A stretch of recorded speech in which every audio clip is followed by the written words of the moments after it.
Okay, it's 6:30. Let's go ahead and start the Hillsboro City Commission meeting with the Pledge of Allegiance. I pledge allegiance to the flag of the United States of America and to the republic for which it stands, one nation, under God, indivisible, with liberty and justice for all.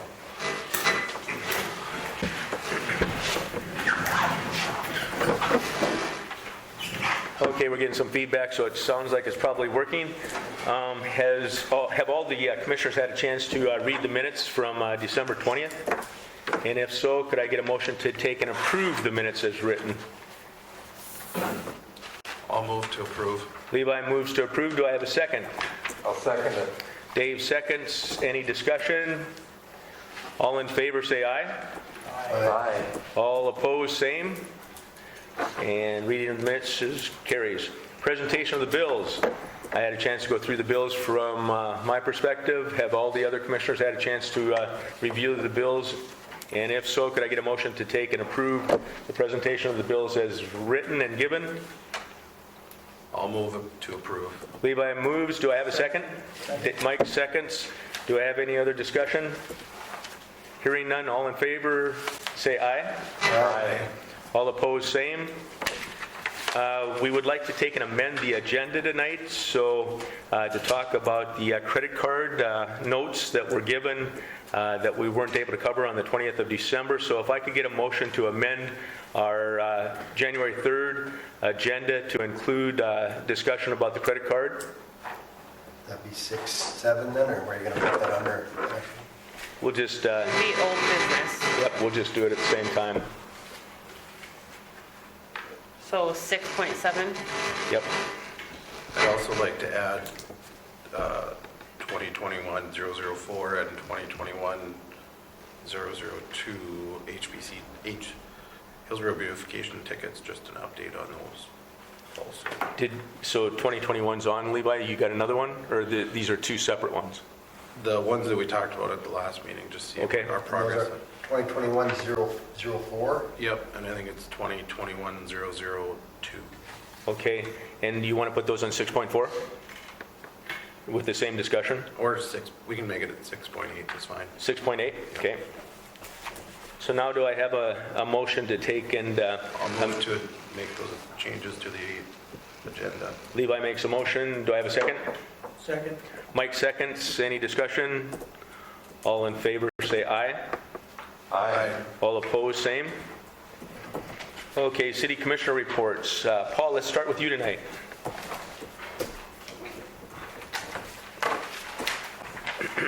Okay, on the cemetery side of it, of course, there's not much going on in the cemetery, but because it is new to me, I'm hoping anybody out there listening, and I talked to Mike a little bit today, if there's any cemetery issues or concerns going into the spring, because I'm new to it, I'd like people to notify me and let me know, anybody out there listening, so we can give some time to address those before the spring arises. On the personnel side, we'll be going through the handbook some tonight, so we'll have a lot of questions there. Electric side, I'm still working with Jim on that. Of course, he's out, so I haven't had a lot of time to visit with him. Of course, HEDC hasn't met yet. I do have some questions on the sales tax.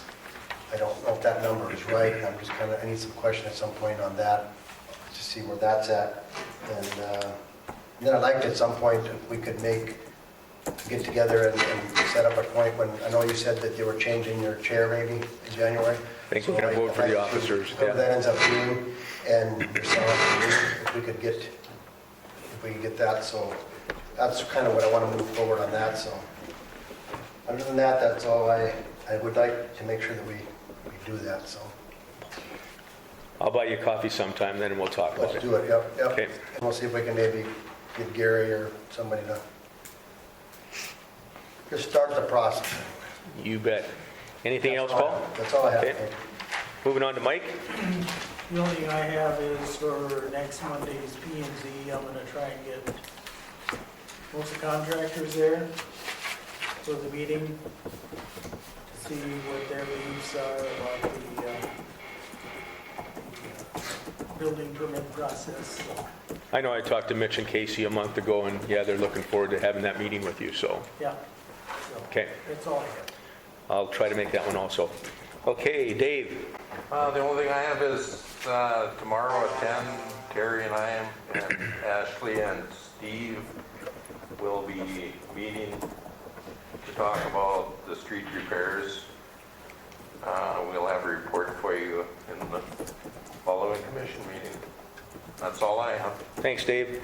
And I was gone for about a week traveling, and so I'm kind of behind on what's happening out at the airport. But and then financial, I think we're working okay. The audit and everything's proceeding, and you're wrapping up on that. So I saw the addition that we want to do to the handbook. I think that's smart, and that was part of what we wanted to do. So, Levi. The only thing I have is last year we talked about replacement of the cover for the pool, and we held off because we wouldn't be able to get it until November. So I'm just hoping for approval to start working on that, so we can look at new cover for the pools, or for the large pool, I should say. That one's well been used. Could I get a motion then for Levi to be able to take a look at what the cost and some of the products that are available for the replacement of the cover on the pool? I'll make the motion. Dave makes a motion. Could I get a second? Second. Mike seconds. Any other discussion? Okay, Paul? Yes. Mike? Yes. Dave? Yes. Levi? Yes, And a yes for me. and that's all I have for tonight. Okay, moving on to the report of the city officers. Jim is out. Anybody know how he came through the surgery good? How's his hip doing? Good, he came into the office today with a cane. I was on lunch when he came in, so, but sounds like everything's going good. And just for Jim and his crew, I did get a couple of comments about how the snow removal, I was gone, but the snow removal went well, and a couple of citizens said that they appreciated getting the streets cleared. I know it was a big job, and we got some more to go, so. Okay, moving on to you, John. Anything from the city attorney's perspective? Nothing tonight that's not on the agenda. Okay. Ashley? Okay. First thing is, if anybody is interested in running for city commission on the primary election on June 14th of this year, there is 2 regular commission seats coming up, which would be for Commissioner Reese and Commissioner Sather. And then the President Sandoz seat is also coming available in June. Those are those are 2 separate items, or 3 separate items. There's 2 regular commission terms available, and then the presidency is a separate thing so you have to run for one or the other. You can't run combined. The packets are already put together, and they're in the auditor's office. So anybody that is interested in running for city commission or the city commission president, stop by the auditor's office. We're open Monday through Friday from 7:30 a.m. to 4:30 p.m. to pick up those packets. Those packets are due to the auditor's office by 4 p.m. on April 11th of this year. No exceptions. If it's a minute late, we cannot accept it. So if anybody is interested, you can come and grab a packet for that. You have to be a resident of Hillsboro for 6 months preceding the election. And I'd like to compliment some of the citizens with the special election, Paul, and some of the other citizens that ran. I think it's a good trend. I'd like to see more participation in the elections and not less. So again, I compliment the citizens that would like to take and run for office out there. And everything else I have is on the agenda. Okay. And talking to Steve Hunt today, one of the things that he would like the commission to take and visit for the next meeting is the snow removal ordinance he would like to see to be rewritten. Right now it says that there's going to be notification that goes out 6 hours before plowing, and we kind of had a little bit of a discussion, and we thought that the appropriate way would be to say that it's incumbent upon the citizens to move their cars and vehicles off the streets so that the streets can be cleaned. He just wanted us to kind of mention it as a placemaker, basically for us to take and have a discussion about how we want to take and modify on the next commission meeting. I think it makes a lot of sense if we change the ordinance, and I don't think it'd be too difficult, JR, to just say that the public has to take, and after a large snowfall, remove the vehicles and other, vehicles, trailers, different things like that off the streets so that there's not a problem plowing it. But just wanted to take and say that Steve was concerned that right now it's a tough ordinance for him to enforce, and that he'd like to have more of a generalized, so that we can kind of drive that with the citizens without having to make some special announcement that would be tough for us to do. Did I capture that okay? Yeah, and I think if JR got together with Steve, he could, kind of find out what he's. Yeah, it would be one sentence change is what we thought on the ordinance, JR. I can do that. Yep, I know you can. I think the other thing that we should look at is, and I've talked about it, Steve, in the past, we just never brought it up, was that not necessarily do they have to put the tickets on the cars. We could have, as the public works crew or somebody else, or one of our designees, to go around and put the tickets on, as long as they keep track of when they were placed and what time, so that follow-up could be done. And then if it did need to be enforced, it could get done, because at this point, I don't know that always the sheriff's department's going to have time during a snowstorm or during those times when we need it done. So that might be another option for us to look at. And I'd want to take and, again, bring that up with Jim and his team to make sure that that would work. But again, I think if we made that general statement that it's the citizens that are responsible for getting them off the streets, that would hopefully alleviate a lot of it.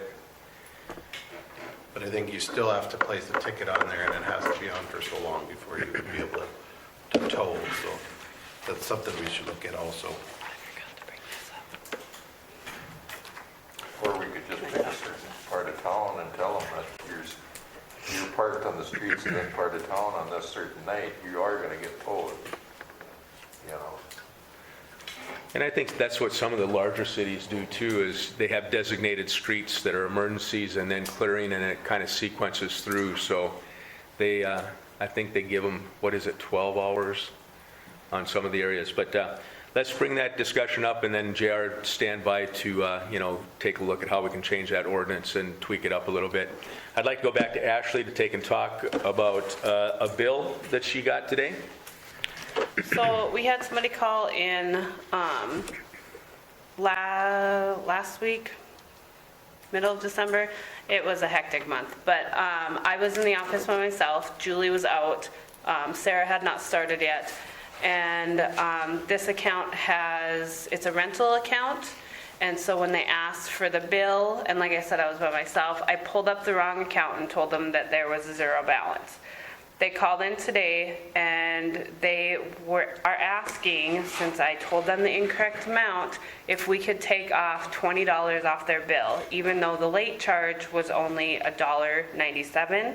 I said that is something I would have to ask you guys, and they were very confused on how our billing went, and so both Julie and I told them it's from the 20th to the 20th, not the 1st through the 30th, and so they were thinking that their tenant should owe part of this bill, and I said, well, that's something that you're going to have to talk to your tenant about. And once I went through step by step with them, like, they understood the billing cycle, but they asked if they could get $20 off their bill, because I had screwed up and told them that it was zero when really they had a bill, because I clicked on the wrong account. But like I said, the late fee was only $1.97. So I'm asking on behalf of this. I don't think it Rental matters property. that you made a mistake. Shouldn't cost us money. They still owe the money. They used it. If you want to take the late fee. fees off, fine, but $20, no. Yeah, I agree with Mike that if we want to take and discuss the dollar, whatever it is, late fee, doing away with that, I'd be happy to do it. But the $20, again, that's their responsibility to work with their tenants knowing the billing cycle. So I don't think that letting them have $20 back because of a simple, issue with the billing would be appropriate. So, but I'd like to hear from the other commissioners. If the word gets out that we gave 25 cents, Everybody, everybody's gonna yep. want it. It's a precedence we wouldn't want to start. To me, it's an honest mistake. Now if Ashley was doing this time after time after time, then we have to address it. People make mistakes, and it's $20, they should be able to, if they owe it, they owe it. You should, it's just. And we've been pretty lenient about taking care of this particular group before to, allowing them to have a little bit of late fee, basically taking care of some of those things. So if the commissioners think it's appropriate and for them to have a kind of make it a win-win for everybody, that if we want to take and have a motion to allow them to not pay a late fee, I'd be happy to take and entertain that. I'll make the motion. Mike makes a motion to, do away with the late fee on this particular one. Do I have a second? Second. Paul seconds. Any other discussion? Okay, Levi? Yes. Dave? Yes. Mike? Yes. Paul? Yes. And a yes for me. That covers that one. And that was all? Okay. Moving on to the old business. Excuse me. The food truck ordinance number 528, update, revision, reviews. It's in our packet here. We've been looking through it real quick. We do have JR here to take and answer any questions, but has everybody had a chance to look at the food truck issues and make sure that we have a good, healthy ordinance for food truck / trailers? I only have one recommendation on 8.1007 on part 9, where it says they're allowed, food truck can operate between 7 and 10 p.m. and then they need to move off the property. Do we want to visit that? Because we do have the one in town that generally leaves it on some premises. So should we add in, unless written approval from the property owner is submitted to the city, that they're allowed to park there for longer times? I just want to make sure, Levi, that we're talking about, is that only when it's 150 feet from a residence? And if it's in a commercial area, say it pulls into Dollar General, then there's no hour limit on it? Is that right? Or do we need to take and modify that particular number 9 to say that it would be for any area within? JR, do you want my copy? Would that be easier? I haven't had a copy within 150 feet. Of the residentially zoned area. And we talk about the 3 different areas that they can operate in, which was commercial. There was only 2, I thought, commercial 1 and commercial 2. I thought I read 3. So to me, that tells me, well, I guess commercial could be within 150 feet of a residential area. Correct. Where did I read that? Oh, here it is, number 8. Yep, you're right. Industrial, C1 commercial, or C2 commercial. So there's 3 sections there Which it could be within 150 feet on the. of a residential. Yeah, the Dollar General one would be a good example of that one this last time, because it was just across the street. But if it sets up over at Total Ag, does it have to be tore down?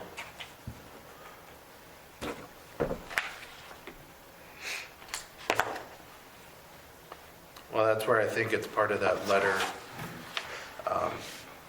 the written approval from the owner and tenant. I was gonna say, Yeah. if he's over there, he shouldn't need permission. They give him permission to stay there, but But also, is it, so our police and sheriff's department are aware that this vehicle is going to be parked there for long periods of time, I think. I don't know, I'm just saying that,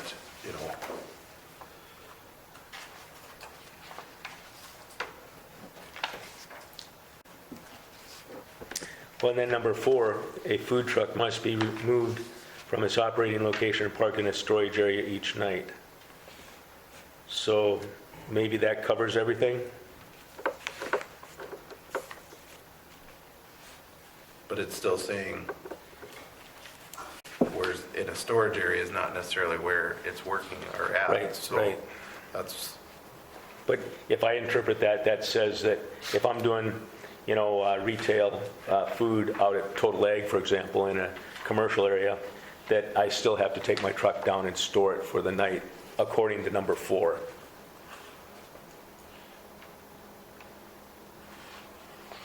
correct. So if that clarifies it, I'm okay with that.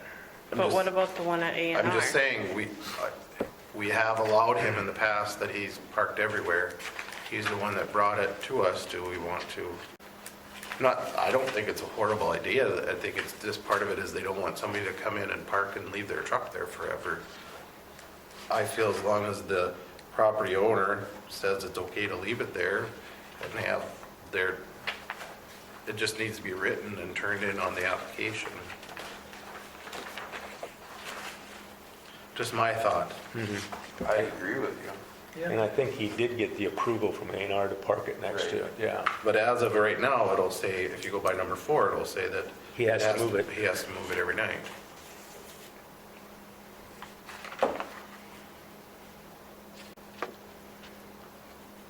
Could the A&R say that that's a storage area? I know I'm nitpicking, but, yeah, I could interpret it that that's also a storage area as well as a place to operate from, but, Or why not just fix it while you guys are doing it now? It'd be easier to fix That's what I'm it. saying. It's easier to fix it now than it is to. Yeah, Well, let's just add that part. unless property owner approval. on number 4, Mike? Yeah, Okay, Well, I think it'd have to be for both, 4 and 9. That's what I was gonna say, it's kind of contradicting itself. Do you know what they're talking about, JR? Okay. Thoughts, JR? Anything you guys want to do? Because that is what number 9 is saying, that if it's in a residential area, you can only operate it between 7 and 10? Correct.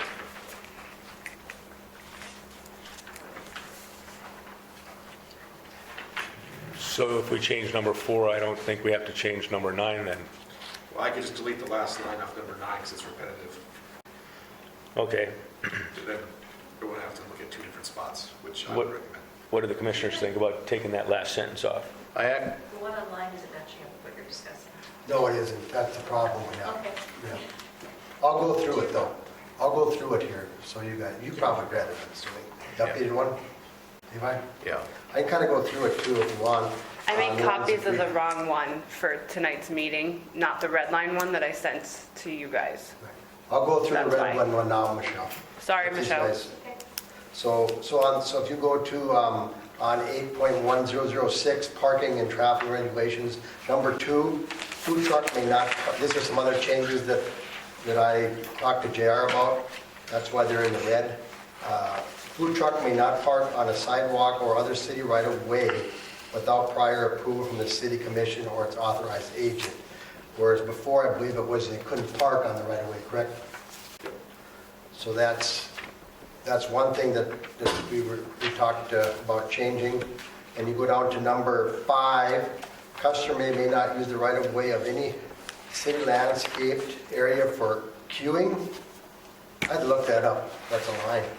You guys all know that? What did you say? Forming a line. Oh, okay. How do you pronounce it? Queuing. Queuing, okay. Okay, customer may not use the right-of-way for any city landscaped area for queuing and we'd add, without prior approval from the city commission. So if we have something that they're set up at a city event and it's on their city right-of-way, that obviously the city council would have to approve them having that line up of people in that area. It's just kind of, because if you read it word for word, no matter what you did, you couldn't do that. So that was that one. And then on number 8, we talked a little bit about on number 8, it says approval must be granted by the owner or tenant. Written, we were talking about if we should have written approval or not. I think JR made it, was it you, JR? It might have been the deputy made a comment about, the nice thing about a written is that, as they can say, did you get permission from Dollar General to do this? They can say yes. Well, how does the sheriff's department know that they have permission? Where we talked about maybe just having, the city would just have a little form that they just, you go to Dollar General and they'll say, I give you permission, and then that food truck driver, yep, see, here it is, they signed it. Instead of just taking his word for it. So that's where they put written approval must be granted. So these are just suggestions. And then, Well, actually on it, it doesn't say written, it just says approval. yeah, but that's what they're saying, that's where he was saying it would be nice to have written approval, that way they know. Because if I say, yeah, Sarah told me I could do this. Well, what if Sarah didn't tell me? Or what if, out of Dollar General? So what his question was, is instead of me going to find out, did they actually give approval, if I have a written, and it can just be simple as, I give this food truck permission to work here. And they could actually do, if they do it, let's say at the A&R bar, if they do it for the year, they just have one that says, I gave Mike permission to park here for the year 2022. Yep, I think the written portion is important because, again, if the sheriff's department or someone comes to check, they have to have something that they can show. So I agree with adding the written back in. I know that Yep. there was red line, but let's add written back in. So, I think even in there, you could just put written approval with dates or something to that effect instead of trying to add or change it down below where it says, Dave, I have the you red know, line version. another written permission. Would that work, JR? You want to, you if we can take say- the words so you can show Dave too. That'd be number You 8 guys can look at on it together. the 1.006 under parking and traffic regulations. If we just say written approval with You dates guys have of to share. permission. Yep, I can do that. So going back to number 9, and I think Dave's reading it, Ashley brought it up for me, but within 200 feet of a restaurant, my pub will be considered a restaurant. Do I have to, if Mike wants to come and park in the street, for an event, does he have to go by that 200-foot restriction? Well, he'd have to come to us, to the city commission anyways, because he couldn't park on the street for an event unless he got approval by reading this already. So then we could also grant variance on that also.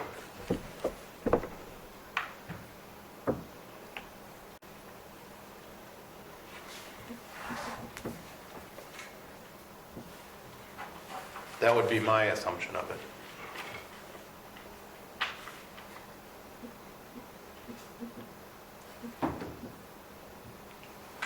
What do the other commissioners think about it? That's quite a distance from, when you look at all the things that we've added into 9, I mean, that's going to take out a pretty big portion of, an ability for a food truck or a trailer to take and park around the courthouse corner there. any suggestions on a word that, You could change it to from entrance of a restaurant unless the restaurant gives permission.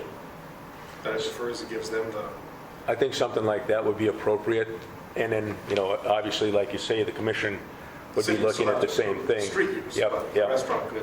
So it could be if a food truck is parked less than 200 feet away from the restaurant, they have to have that restaurant's approval, Yep. something like that?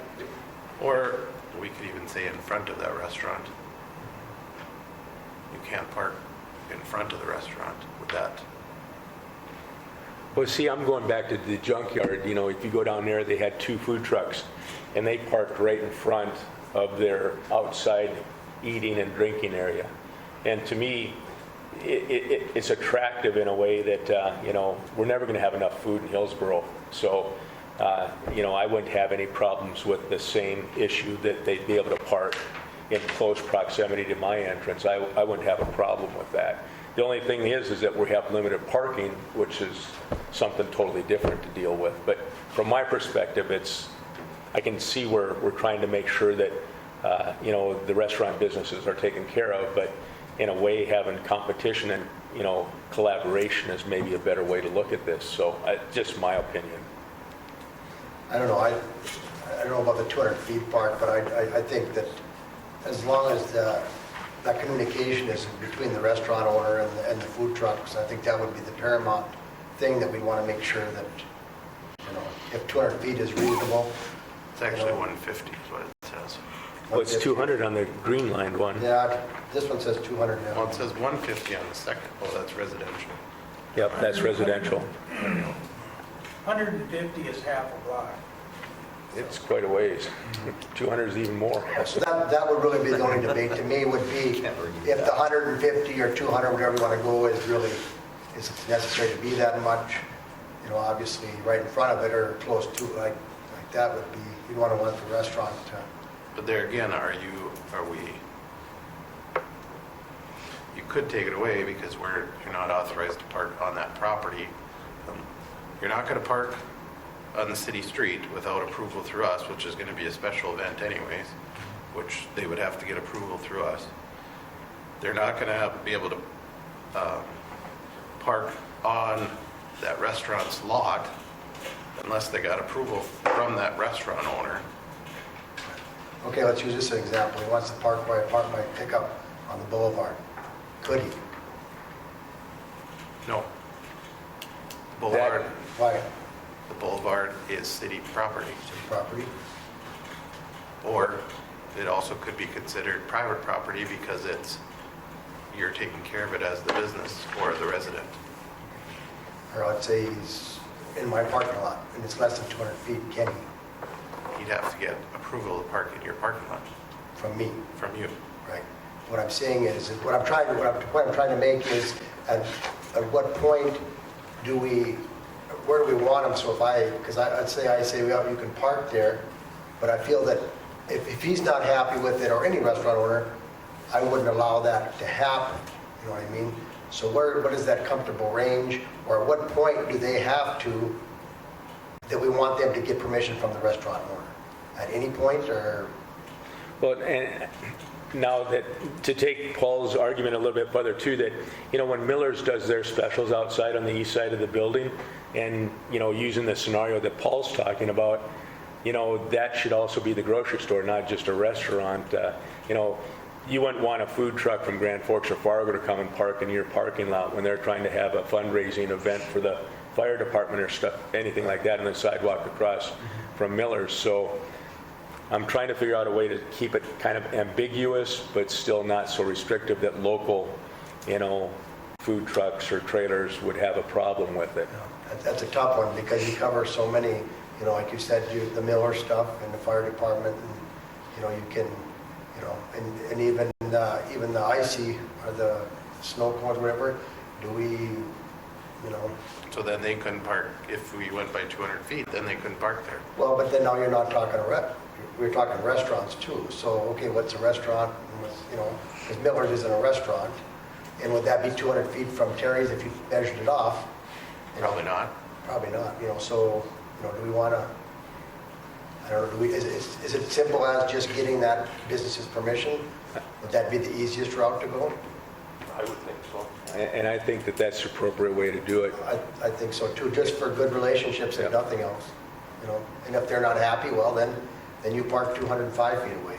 If it's that big a deal to you. I don't know, what do you think, Levi?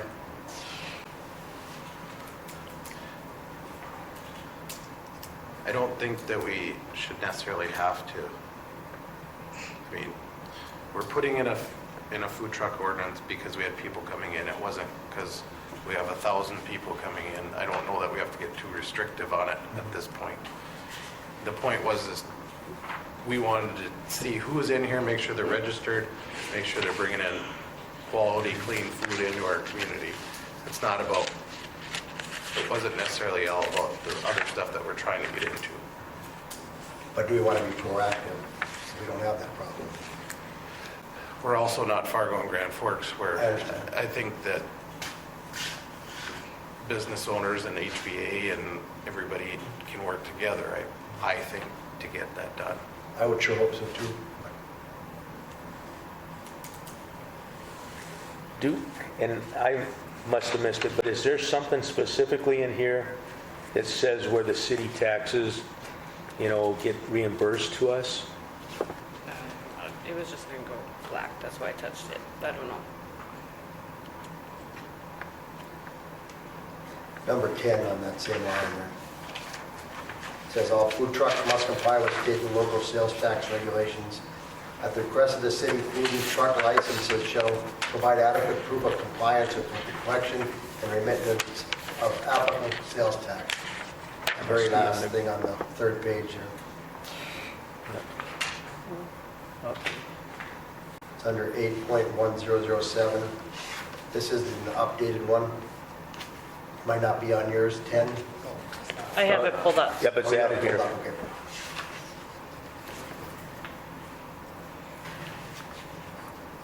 Yep, I like that. Okay. And I think Could you slide that over? You bet.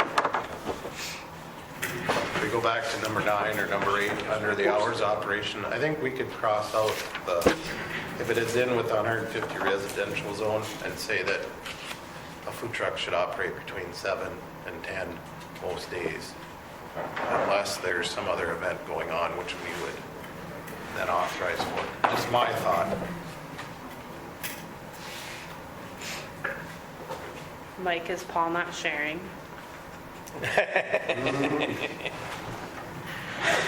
I showed it to them earlier. They both were reading it, so I was just, they probably didn't get to the last page. Last page is just signatures. I was Wait, you just got- teasing. No, I have, mine's got 9. Oh yeah, I gotta add it a little bit on there. So, That's just my thought. That kind of makes sense. I'm just trying to figure out why we put 150 feet in there in the first place. I'm assuming JR must took it from another community that probably has that. Correct. Other communities, I think, do have a lot of food trucks that they're limited. Generally, they have food truck zones. I think I can agree with that, Levi, to take the 150 feet out. I think that portion of that sentence, Well, and We can do basically without- changing that sentence to say that a food truck may operate between the hours of 7 a.m. to With- 10 p.m. yep, with the 30-minute in between, and that it has to be moved to storage. Okay, so we'll take, and if the other commissioners agree, we'll just go ahead and take that, if within 150 feet out of there. catch that, Gina? And I think under the circumstances, we're gonna have him do it all over, and then we can get it. I don't think we'll be having any food trucks in the No. next month. Well, at least not for another week. So, should be good through January. Not with another 5 inches coming. Make it Thursday. Okay, any Unless we other, park it in the shop, I'm not sure. Well, any other I discussion got on? a couple of Okay. things on this. How much are we thinking for a permit? Are we gonna have a permit, because we're gonna have to have some way that, What did Mike say that he was paying when he brought this issue up for his Was it, license? I don't remember if it was like 100 or 150, I thought he Well, we said. talked, Mike talked, I talked to Mike about it, and, and you can do what you want, he said, but even if, let's say you go with a $50 permit for a year, then you you only have to do the one permit, you don't have to do a daily permit, you do the one, if you make it $100, that's reasonable, and then you say, but that was just a starting point, he said. I don't think that we really need a permit process. The point of it is for us to know, or I don't think we need amount on it, because the amount of the number for the price is to help offset the cost of the administration of it. Our administration of it is, here it is, they'll hand it in the office and we're done, we're not. But I think the point, Levi, was that when Mike talked to a number of us, that if he's paying it, why aren't the other trucks paying it? So, Is he paying a city permit though? No. He isn't paying a permit. No, he Not was for paying Hillsboro. at a other, license, right? He's paying for a He has license for his the state. license, Yeah. but they all everybody's have paying to for do a that. license for the state. Right. Because they're not going to be allowed to come in if they don't have that license from the state. That's in here too, isn't it? Yeah. I And do so- think We don't that have, we don't more, have to have a local one, no, he just asked. so. but I do think they'd be more apt to abide by the rules if there was a permit fee or a fine if they don't file paperwork. There is a fine of $1,000 if they Yeah. don't file. If Okay, they're not registered with the state, so. I missed that. Yeah, but that's with the state. Right. I think Ashley's trying to, For How an does the extra city- fine how does with the us, city- No, yeah. it says right here, any violations of this chapter shall be subject to removal of the mobile food truck license for the remainder of the license issuance period, a ticket of $1,000, or both a license revocation and a ticket. But is that from the state or us? That's our license. Okay. what number is that? That'd be 8.1002, number, line item 4.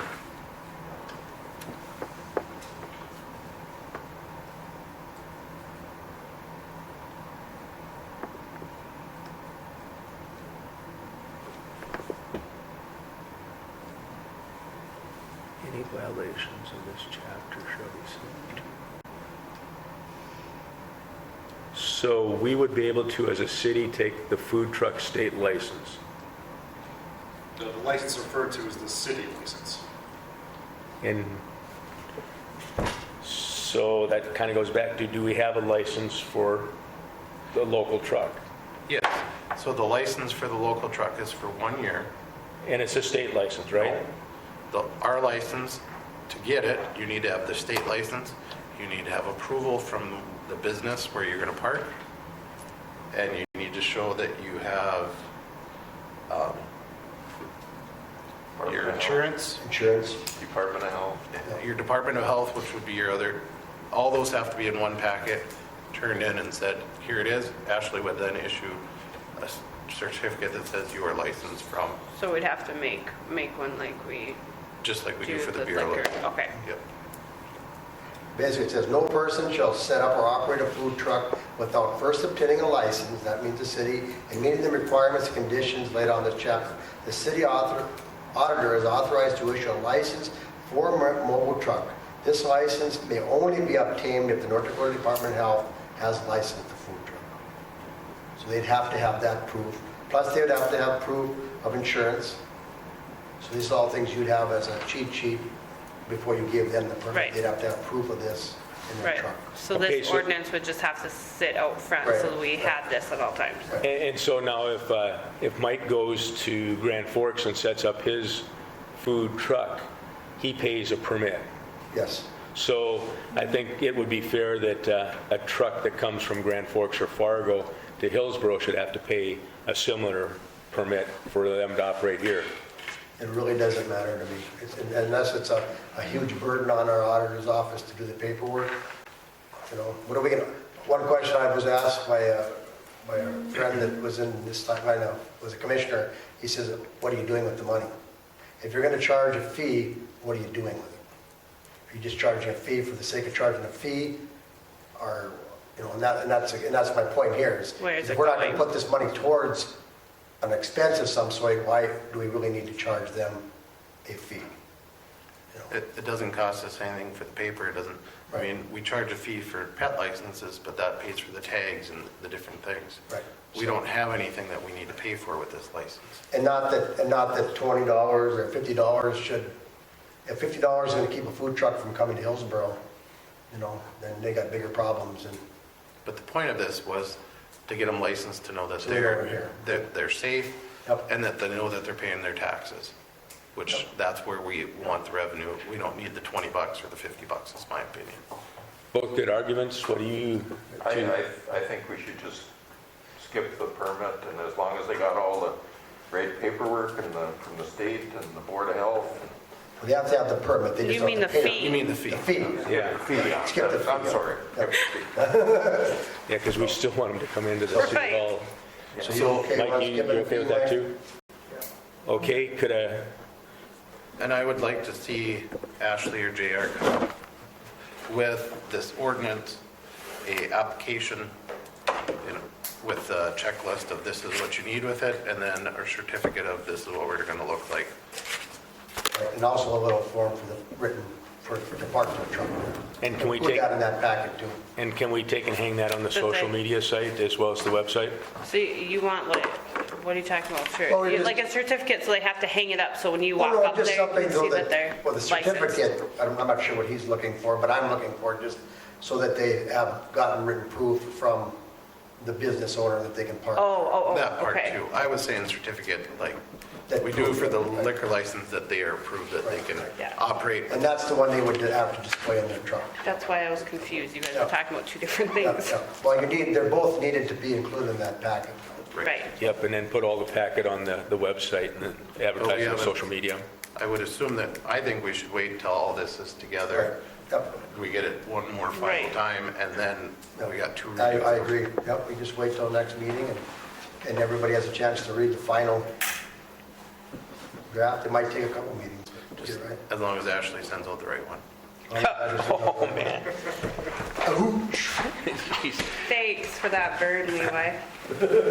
So with that, we'll go ahead and table the food truck ordinance, basically, to take and get modified and bring it back at either the next or the following city commission meeting. You need a motion, I'll motion to table it. Okay, so Paul makes a motion. Second is Levi. Any other discussion? Levi? Yes. Dave? Yes. Mike? Yes. Paul? Yes. And a yes for me. Moving on to the employee handbook.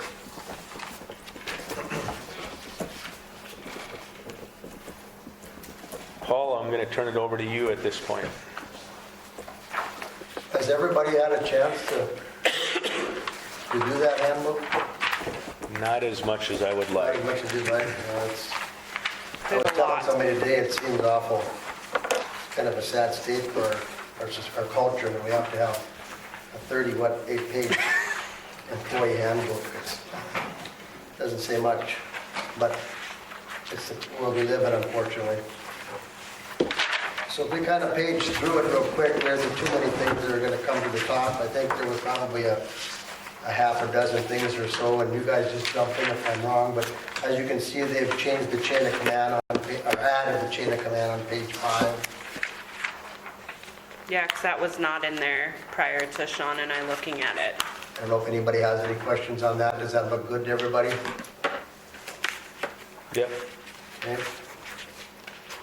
Keep the page in forward here. 10, I think, is the next one. What's that? 10 is the next page. 10 is the next one here. Okay, this is kind of something I think Ashley has brought up, so maybe she can kind of give her about this. I'm assuming you added that in as far as closing page 10? For which one? Oh, the Inclement weather? I was told I just have to talk to the commission president. And so, instead of talking to the city commission as a whole, Sean and I thought the president or the designated commission member, that if you guys would want to pick somebody for that, to make it have one person versus having to get you all together. I don't think it says city, I don't read it as, it just says a city commissioner, not a commission. If everybody's okay, so you're saying if they talk to a city commissioner? Right. And we You don't- And I think we could take out sheriff. I don't think that we necessarily need that in there. So would it matter if I talk to Mike versus Terry, or? I don't think so, because you're just getting opinion of whether or not it's bad enough to do it. And Okay. just because if Terry, what if he's in Germany or China or wherever, you're not going to be able to get a hold of him. Hands up, right? Well, then I'd go to the vice president. So I went to the president this last time, then I'd go to the vice president next, I guess, would be my, I'm guessing you How put about- sheriff in there only just to, mainly as more of a, Well, if how the bad roads is, are how bad closed. is this and should we type Yeah. of thing maybe? right. I think So leave keeping the that in. sheriff in, yeah. And I think, I don't know, It's just consultation is what it says. Right. Ultimately, it's your decision with the office. I think that's the biggest thing, is where you're leaving it to you to decide if you need to close the office. And That doesn't sometimes mean I that think, if it starts winding, you're gonna get a couple flakes of snow that. but and we could close the off, you could also close the office and you guys still be working. Right. just so people aren't coming in. But I think, I kind of like the idea, not because I'm the president, but I like the way it worked last time. Even though I was out of town, Ashley called me, and yep, let's go ahead and do that. She told me that the courthouse was closed and all those things. So I like having somebody that, as kind of the head of the commission, to be able to do that it takes the responsibility out of everyone else's. It's a decision kind of that should come from the top to take and confirm it. Just as long as she has a second, if you're not available. Yep. She can't Well, require that. And I would go to the vice president at that That's kind of point. what Levi. What I'm saying is that I don't think we have to specify that it has to go to Terry. I'm just saying, if we say as city commissioner, if Ashley knows that every time she's gonna consult Terry, and then if she can't get a hold of Terry, then she'd come to somebody else. Right. I don't think we need to write it all out. I think it's just, the way it was, I think is fine, just in my opinion. As long as you know, and, because I think we are all in. I'm fine with that, but I prefer, if Terry's available, let Terry make the call. That's why he gets paid the big bucks. But, I don't want to see her spending an hour trying to get a hold of Terry, and then Levi can't get a hold of Levi, and she's, well, now what do I do? Right, and that's For why it's- Terry, you just get a hold of who you can get a hold of. That's where I'm saying, if it's city commissioner, she can try Terry, she can't get hold of Terry, then she come to me, then she can go to Dave, and then, just go down the line. Whereas if we say these two, well, then after these two, then you can't get a hold of them, then what? Right. Well, I wouldn't do that, but But you know what I mean? yes. Yeah, I think it's just like the chain of command, just that's the way you want it. And just make sure when you do that, with all the communications we got, not just, and you did that, you sent it out to, just keep doing that, just let everybody know. Yeah, we discussed that, and I asked you to send it out by email. That's just me. Yeah, as long as you have this thing, you're pretty well. Yeah. So to clarify, do we want to leave it city commission then? Or do you want to leave it president or city commission member? My opinion is to leave it the way it is. Just leave it the way it is? That's my opinion. I think it's easiest to leave it the way it is, just noting the fact that Ashley was obviously would first call, in her head that she would call it. And then it's not so restrictive if something should happen. That's just my opinion. I don't know what Mike and Dave think. Well, you got sheriff in there, well, he's the director of, That's consultation, though. Emergency management. so he should, he'd be a good one to He's the one that- call and say, what's the weather gonna do? Right. And he usually calls me too if they have to open up the armory and if they close the interstate, so. Are we done with that part? Yep. Can we back up to the harassment part? Which one? The harassment part, so it's on page 7. So Sean, when he was here, and we started kind of going through this before life happened, Sean had brought up, because everybody's assumption or everybody's take on harassment is different. Because people are different. People take jokes differently, and so Sean had brought up that they used in many jobs that he's done, this red light, green light approach. So it leaves it up to the person who's getting the comments said to them, or who's the one that's being harassed. They can say, like, red light, like, stop, that's inappropriate, I am not comfortable with those comments, or like yellow light, like proceed with caution, like you're on that line of my uncomfortable zone type of thing. And I sent this to you guys. I do believe Yes, I you did. sent it. Yes, you did. Okay, thank you. I send so many emails, I forget what I send. For you guys to read through, and just so you have, to get your thoughts on it and what you guys think. I liked it because I agreed with Sean.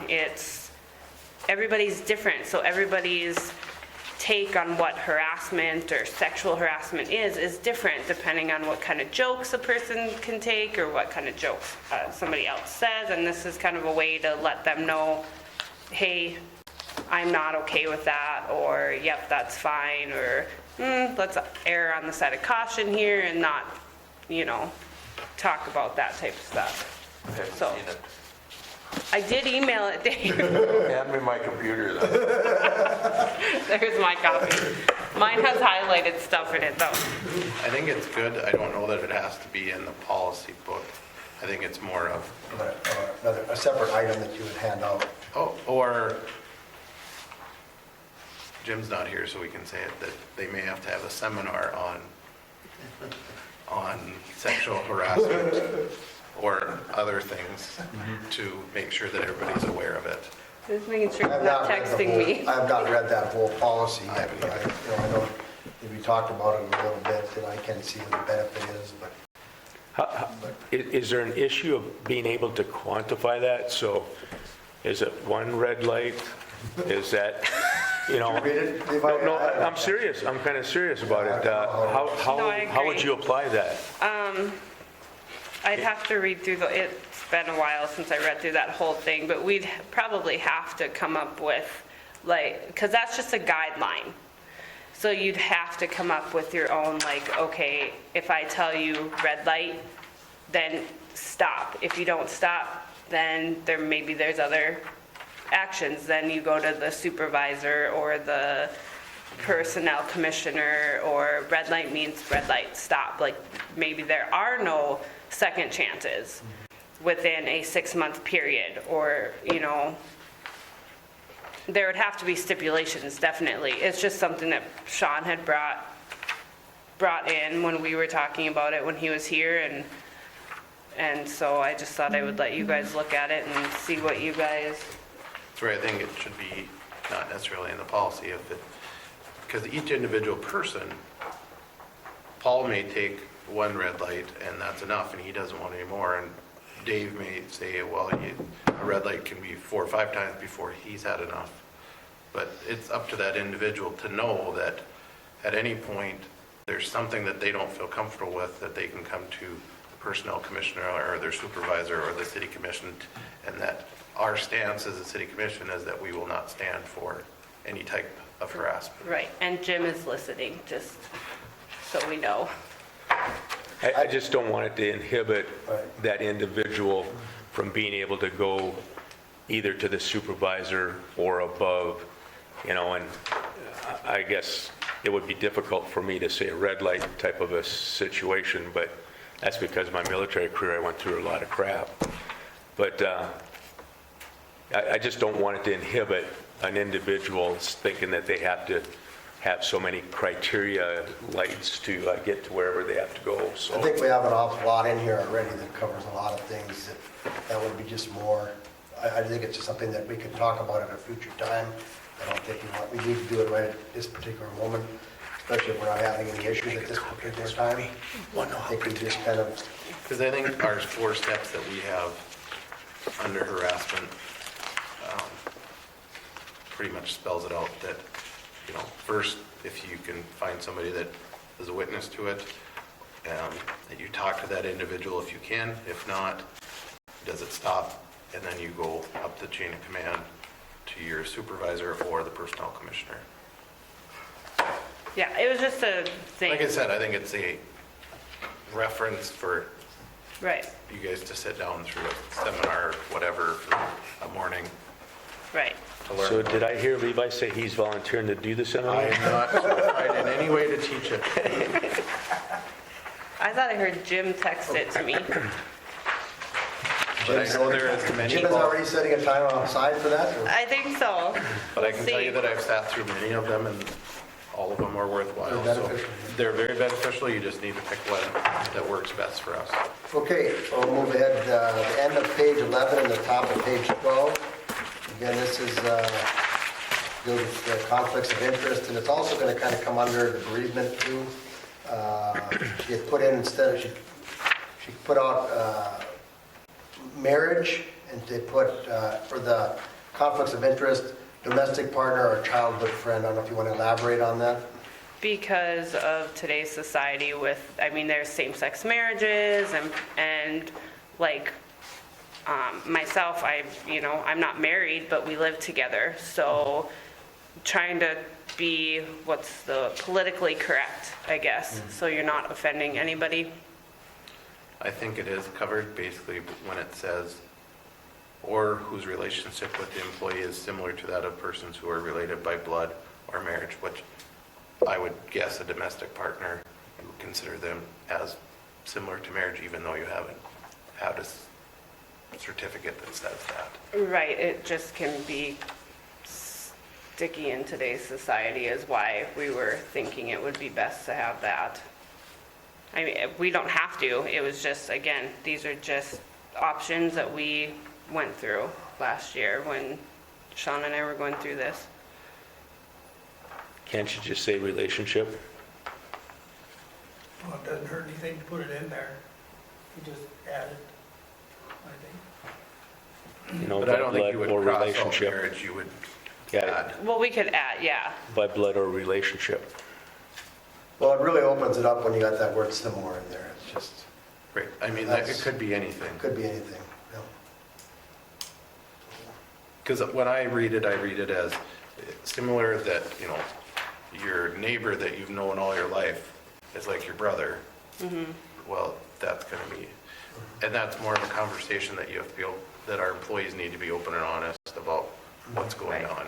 Because I read it differently, and I'm the one that posed the question, and Sean agreed that was politically correct at the time anyways, when we were talking about it, to put in domestic partner, or because there's just so much, times are just different.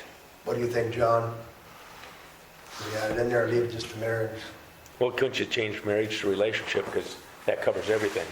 That's why I'm asking John. If there's a simple, if we're going to beat this up all night, or if we just come up with something simple that might work, or leave it the way it is. Something simple sounds good to me, So, or I have no objection to leaving it the way it is. okay.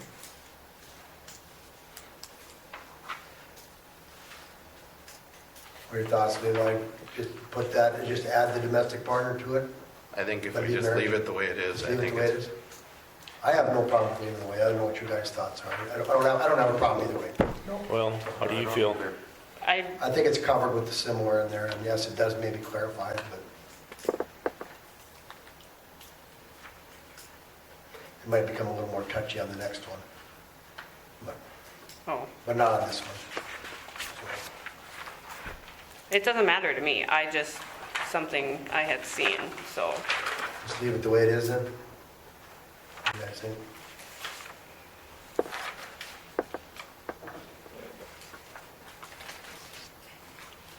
Tick, tick, tick.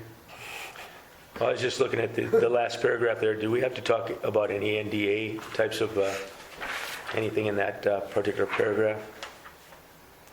To nail it down more? Which were you looking at? The last paragraph, the materials, products, all the property of the city of Hillsboro should never be given to an outside firm or an individual except through normal channels and with appropriate authorization. That appropriate authorization is usually an NDA. Do we need to spell that out, or, John, is there any legal aspects to that we have to worry about? Because if you're trading information mutually, then an NDA would cover both parties.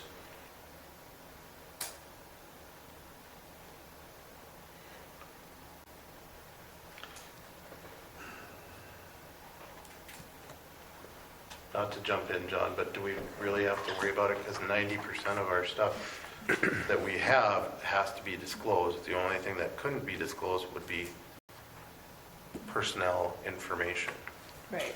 which Well, would be, if we're dealing on property or economic development, there's some things there that between parties that could be, could be issues. We've been doing it I without see your one, so. point, And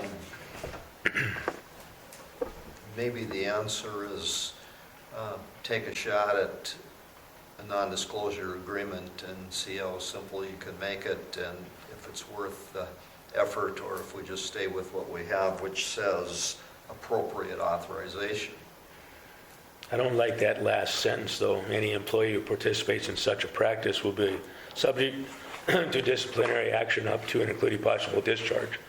Well, if he's working for the public good, it's just another protection. But we can have that discussion later on too, Paul. It's just something that while we're going through. And usually they're a canned NDA that we would have as a city, and we just fill it out, and then it gets agreed between two parties, but Well, should we just leave it the way it is now, or, because we're going to probably review this again, another, I think so. yeah, we'll just move forward. Next page, 13, hiring of relatives. Right now, the highlighted area there is as it is now, a city employee may take part in decisions to hire, retain, promote, or determine the salary of his or her immediate family with commission approval to avoid potential conflicts. In addition, a city employee may be assigned responsibility for supervising and or directing the work of an immediate family member with commission approval. That's how it's written right now. Levi has a suggestion there, so I'll let him take over and we can go from there. But that's how it is written right now. As we talked about the last meeting, I think it's in the best interest for us, best interest of the employees that we would have, that if they are a immediate family member or anything that we have spelled out in there, that they should not be under the sole supervision of one of that relative, and put them under dual supervision with both of them. So in our case currently, Zach would be under Jim and Ashley. So any issues that come up would have to have both of them sitting down when we go through it. In government, it is nepotism is illegal in the federal government. Nepotism is illegal in our state government. The Century Code does allow our city government to do it, but there's a lot of cities, especially larger cities, that don't do it. Part of this is just to make sure that we are not showing favorites by any means. I'm not saying that we're going to have an issue, but there is that potential for issues to come up, and things could happen down the line. Some of our employees may not feel comfortable coming forward if it's a harassment issue or anything else, if they have to go to the direct supervisor, who's also the relative, the person they're having an issue with. I'll put my 2 cents in. How I look at it is I have no problem with the way it is. I think we have enough checks and balances that's taken care of. If I were to give it all, I would maybe go with the dual supervision, but I would have the personnel, whoever has that file, he would be the dual. So like if it was Public Works, it would be Public Works, then whoever has that personnel file.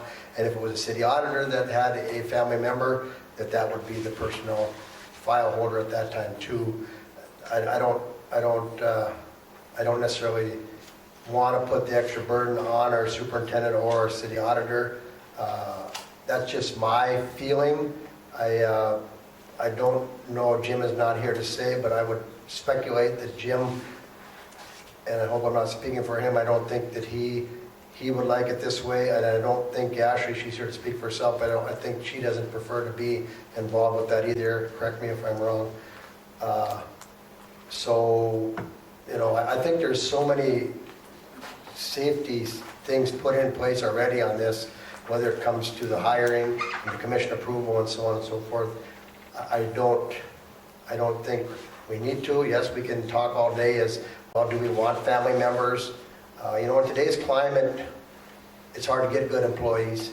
And do we want to go down that road?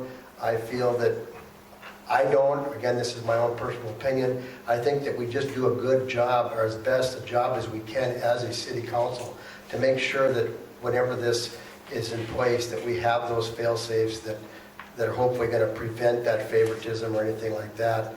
I just think we have to put trust in both our auditor public works superintendent that they're making the right decisions and they're able to correctly handle those people.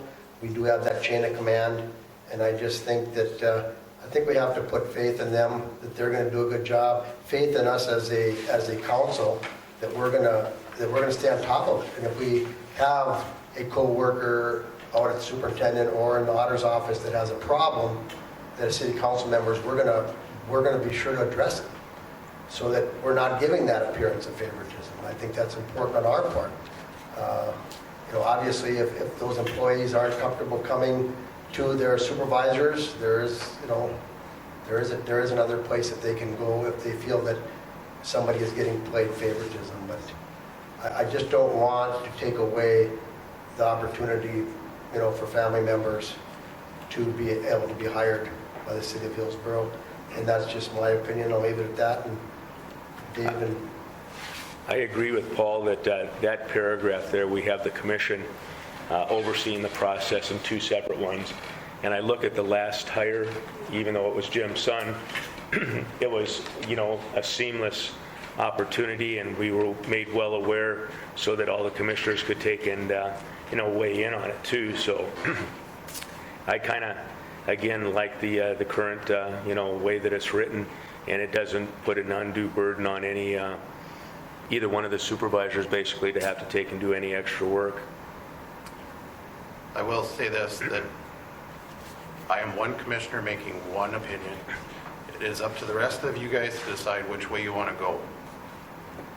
But I think that we have all the policies and rules that are supposed to be in there. We're supposed to follow the policy book, but that doesn't always happen. And this would put us in a harder situation. It is out there, the climate, the community that we are in, the way that our government works. All you're doing is putting more things or ammunition for our community to look at and say, are we doing the correct thing? Yes, this individual may be the correct person for the job, and I'm fine with that. I'm not saying we shouldn't hire a family member. I'm just saying we have to have different checks and balances for what's going on. And it can't be a free will, I'm going to hire my son or daughter or brother or sister or mom or dad, and everything will work just the fine for every other employee. You should know that if you are going to hire that person, that there is some extra checks to balance, and then there might be some extra work that has to go along with it. That is my opinion. I've talked to a lot of people in the community. That's somewhat of their opinion. I've got a letter from other people that said that that's at least we should do. And that is my piece on it. But again, it is up to the group to decide. We don't always have to agree. you guys talk, Dave. Mike? It's my opinion that we put our trust in Jim. We hired him. He's done a good job. And I think we continue to do that. And that's my opinion. Yeah, my opinion is to leave it. I think that if we have problems, Paul's got the portfolio for, they can come and talk to him, and I trust everybody down there. So that's my thought. Okay. Hearing 4-1 then? Well, it sounds like that, so we'll put it as, when you redo this, Ashley, we'll leave it as the way it is, and at that point, of course, Levi or whoever has an opposition will be able to voice their opinion in a vote. But as of right now, we'll leave it the way it's worded when we type this up again. Does that make sense to everybody? Okay? And thanks for everybody's opinion. I know that's a touchy one, and I see Levi's point completely, but okay, we'll move on to the next one. Levi knows the page that's already, he's usually on top of things. 19.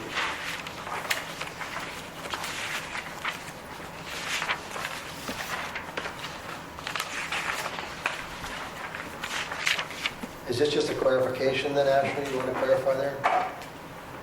On the- Yeah, we just, we'll put that in just to clarify so that people know that if you are a full-time employee and decide to take the family coverage, that you're forgoing your raise for 2 years.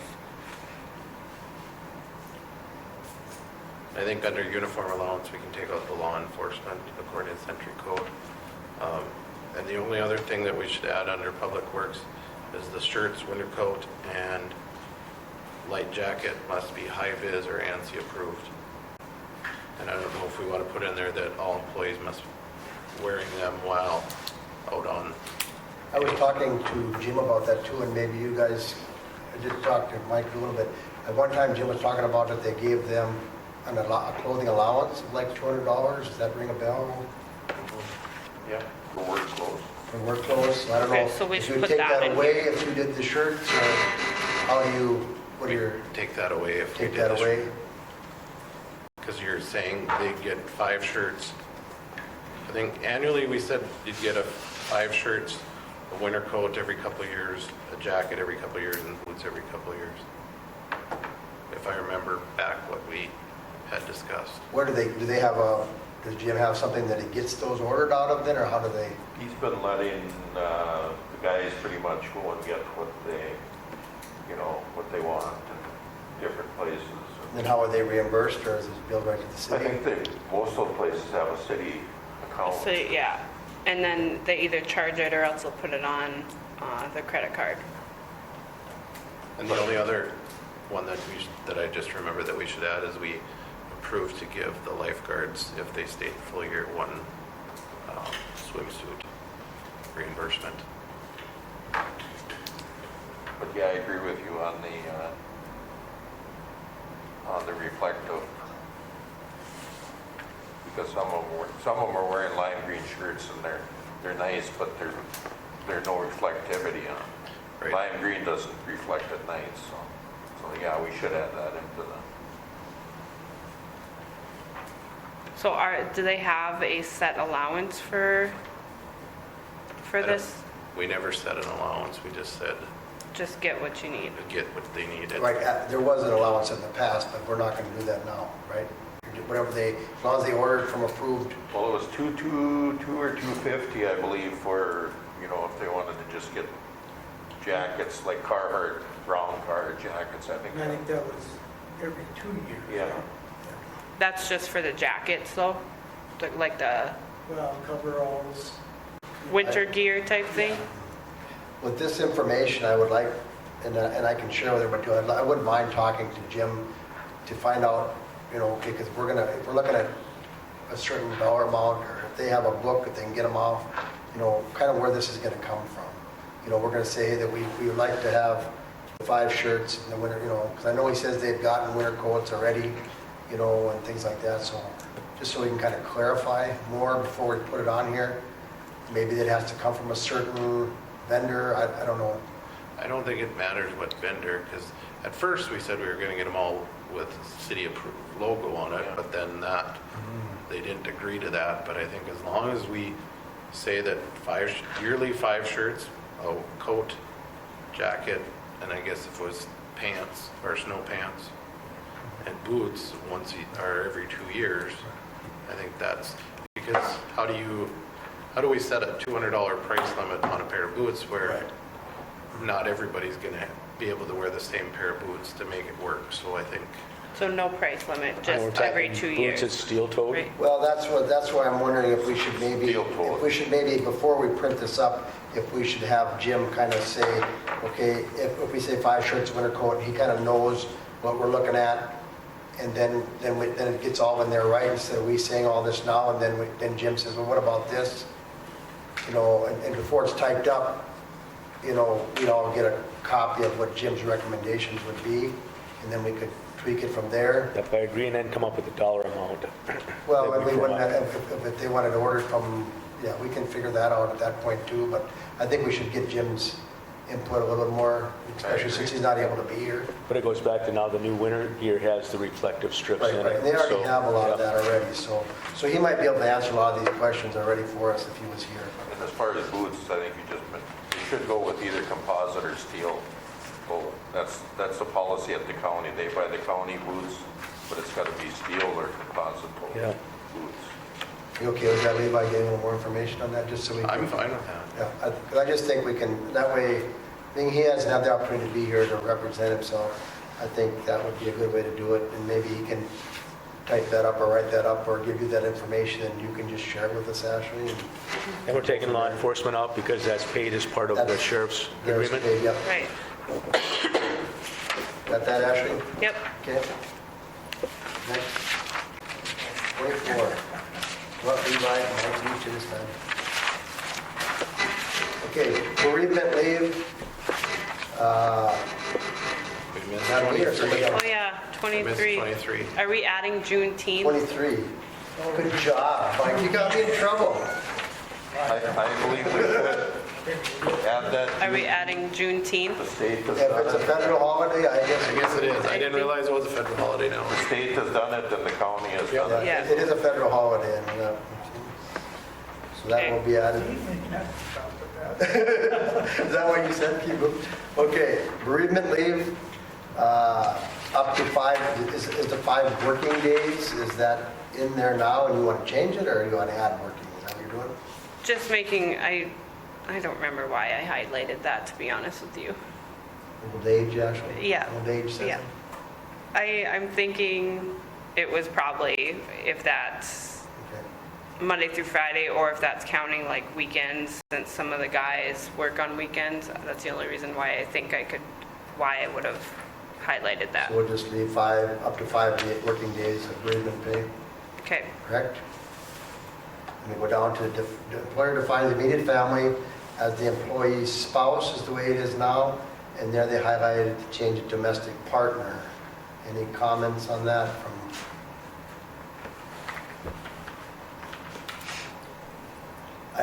In today's environment, I guess I don't have a problem with that, I guess. I don't have a problem. Do we have to have that live in or have to be married in parentheses there? well, that was just a question, like, can it be a live-in, or does it have, we wouldn't put that in, I'm just asking. Okay, so that would be dropped, okay. Yeah, just asking if you have to be married, or can it be a live-in person? So you're basic, so the way it is right now, you take out spouse, Put and just put in domestic partner at And that those should 3 cover it. places. And the live-in, or that just was a question, so that wouldn't be included in the. Right, yep.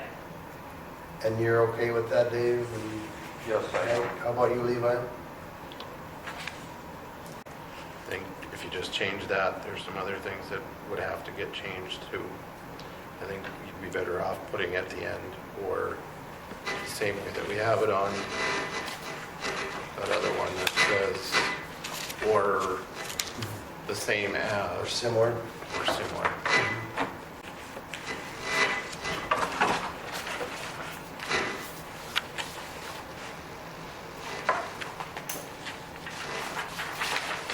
Again, John, I might have to go back to you, or Where it your says, thoughts. Because the other one was on the conflicts of interest, correct? I would say, or whose relationship with the employee is similar to the persons who are related by blood or marriage. So instead of domestic partner, you want to put similar. Yes, and just put that at the end, or the same as it is on page 12, or whose relationship with the employee is similar to that of the persons who are related by blood or marriage. Because then that covers everything. So they have, back on that page, they define immediate family? Do they define it as immediate family on the other section?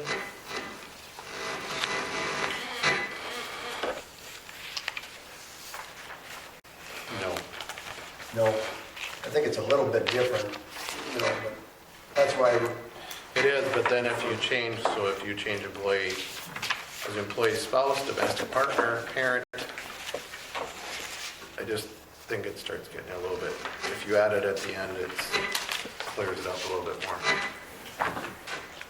So take out domestic partner out of all 3 spots and just put that sentence at the end? Just put it at the end would be my thought. John? That's fine. It's consistent. I think we want this to be friendly to city employees, so. Okay. And then we'll move forward to 26. Right? Shouldn't we just use the federal mileage rate? Because that's what the state usually does. That's what it... It's Isn't for that what tax it's what? purposes, Yeah, I basically. know, So isn't you that got what North it Dakota does? state mileage where Oh, I think you just say the federal mileage rate. And then I think that's calendar year to calendar year, if I remember right. hold on.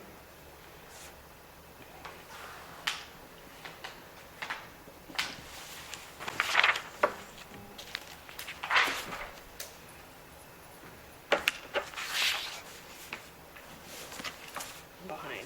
What page? This is 26.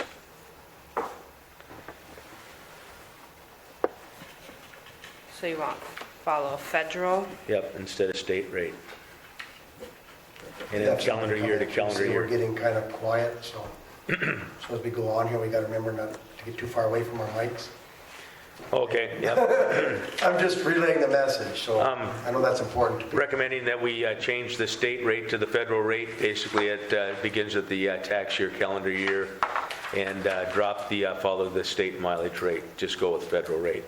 John, that from a tax purpose, or JR, that seems to be the easiest way to do it. I think so. So got that? Yep.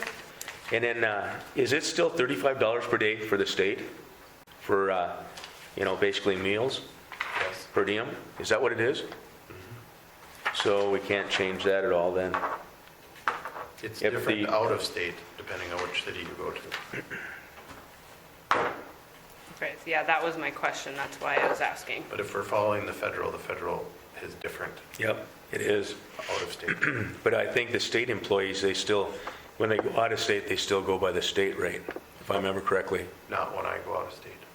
Oh, the state government folks I worked with, I thought they stayed the same, because they were always pension pennies. Because we follow the North Dakota CT when we go out of state, and we've always been told that it depends on, there's certain criteria by the state that you have to follow. For example, when you're leaving and how long and what city, what time you've been in there, but we followed whatever the federal.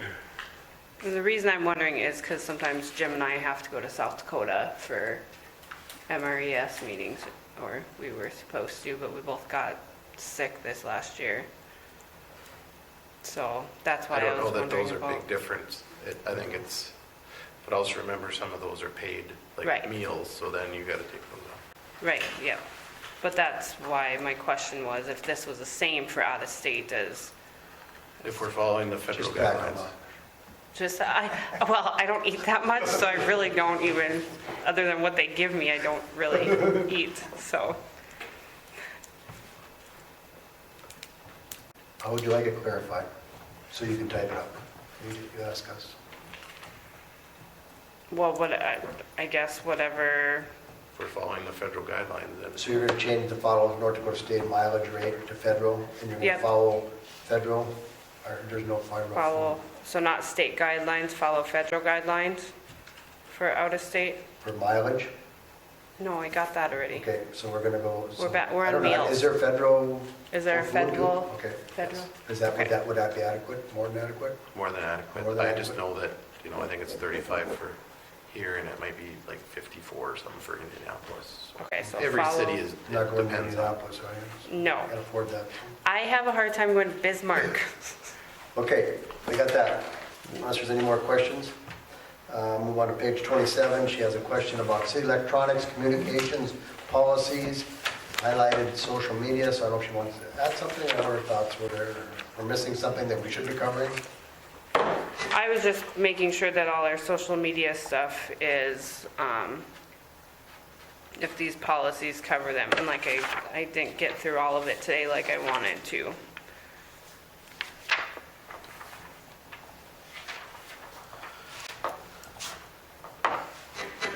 because we use a lot of social media, so just making sure that these policies are in place for the social media and the website and things like that. I suppose I should have been highlighting for those people out there listening what sections it's under. I This believe is under use of electronic phone and mail communications. services. Everything, okay. Well, it goes back to the issue that you had earlier, that, all of us have personal phones. We got Ashley and Jim, city phones, so that they could separate it. But when you talk about open records law, and you talk about social media on my phone, that's, or any of the rest of us, then that's an issue. But to me, the social media is important on our website and all the things that we do with that. I agree with it. But, basically, open records or anything like that, they can come and ask us for our phones to take. And I just want everybody to know that that's an issue that you have to take and deal with, so.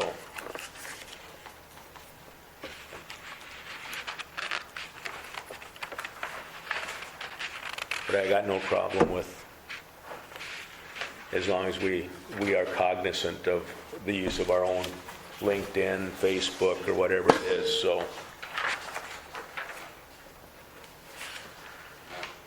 Are we good there? Okay. 28, you have city vehicle logos. Yeah, that one kind of got taken care of Okay. last year, because we got those are already on. And we'll move all the way up to page 32.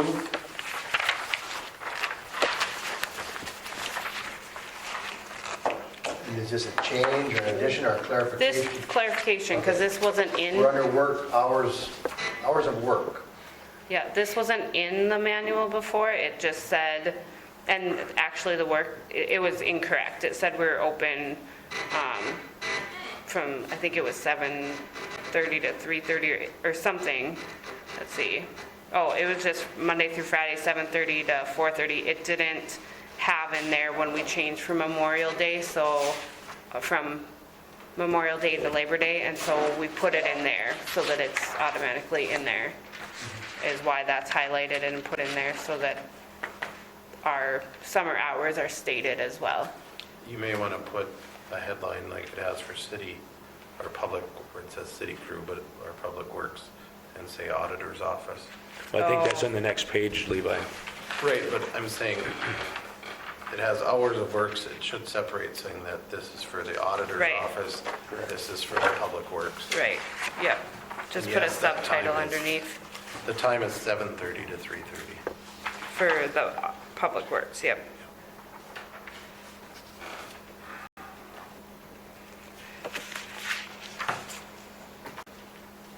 Yeah, because city crew, we have that separated, so I'll just put an auditor's office above that one. And that is still accurate. I had Sarah type up the changes and stuff, so she took, she put in my question marks that I had on my actual pages, so that's why they're in there. But that, yeah, that's correct.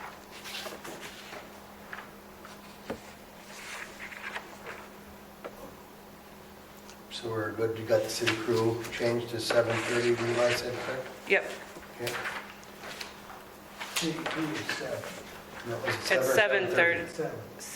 It says 7. Seven. It says 7:30. 7, but it's supposed to be 7:30. Correct. That's what we're trying to clarify. Yeah, Maybe it's, 7:30. and I just wrote it. You It think was it's a 7? typo. They started at 7. They started 7, Mike said. Yeah, they started at 7. That would make sense because they get a half hour off. Well, the sign over there says 7:30, or maybe it is 7. I know. It has to be, they've been on regardless, it has to be at 7, otherwise you're not getting 8 hours a day. I thought it was 7:30, but, Well, you can just clarify that with Jim and get the correct numbers and type it up. Then you'll know it is, accurate. right. Employee pay scale is the next page, 34. That we had just added, because there wasn't the administrative assistant, that part wasn't in there. And so I had Sarah add what we had put an ad out for this position and for what the range was for even when they hired Des. So that's why we added that, because that wasn't in there. It was just added because it wasn't there, yep. Yep. Okay. And then summer public works and pool employees, Levi, suggestion? Well, we raised it last year. Our pool manager went up to 21, and we had been doing $1. So we just got to move that cap up if we're planning on that. And then And I think that was approved in we had approved it, we just need to change the cap. right. Change it in here. How about the second part, the pay The rate? second one was, so we had approved to start them at 15, which we need to maybe change that cap also for summer employees, because we were matching with the Public Works. But what Kathy and I had talked about was that so at one time we had employees that were working just in the office and we were having them at 12 or 13, and then if you got your certification as a lifeguard, then you got the 15, and then if you got WSI, it was another $1. It's just more certifications for them to work So what on. you're saying is we need to raise, because you're paying lifeguards at 15, so you need to raise that rate, is what you're saying? The rate is at 15, yeah. And I think Public Works is the same. They're getting pretty close to 15 also. And then generally, we've been giving $1 an hour raise if they come back every year, instead of 50 cents. Yeah, let's go back and double check what we have that we approved and Oh, I know change that. the I verbiage. had her look. Okay, so this Yeah. is current. That is, yep, the red is current. I had Sarah go back and look through the meeting minutes for But that. like Levi says, I thought we raised for summer employees, I thought we did across the board to 15. We did, that's what I'm saying. We Yeah, just have it. Oh, so that that- 10 to okay, that I 15 has did. to be changed. I just had her But look at the we- one for, We still need to leave it at 10 to 15, because what Kathy and I talked about was we weren't going to give those, if they didn't have their lifeguard certification, that's what we were basing it off of. They had to be lifeguard certified to get the 15. If they didn't have that, then they would be less.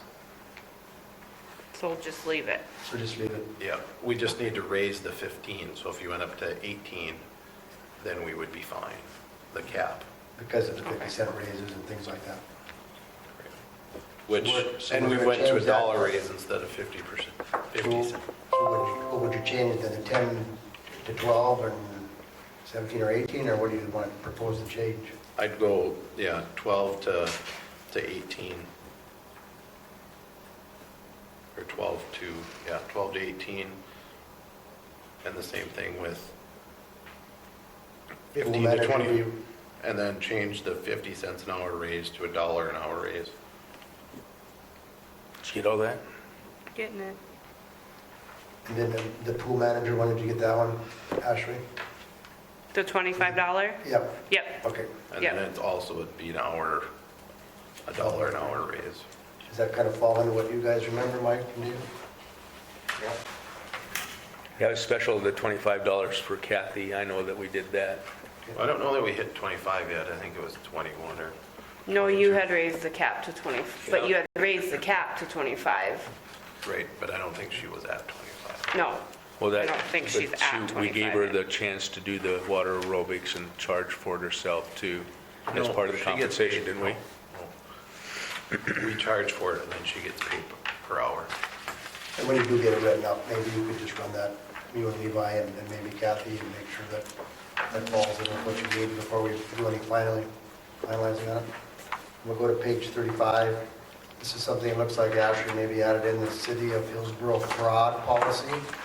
This was recommended in the first audit that we got, and I thought it was a good idea when I visited with them as we were going through the audit, and it's kind of a cookie cutter approach, basically. It's verbiage that they gave us. My only, when I read through this, my only thing is, a lot of it has to deal with fraud that's reported to the auditor. What is the process if it's the auditor? That's why we get audited. Yeah, but if I'm working with Ashley and I see that I suspect there's some fraud going on, what is my next step as an employee? Is that outlined in here? It is if it's City Works or something like that, but if it's Ashley herself, let's say Julie says, I'm suspecting something here, who does Julie talk to?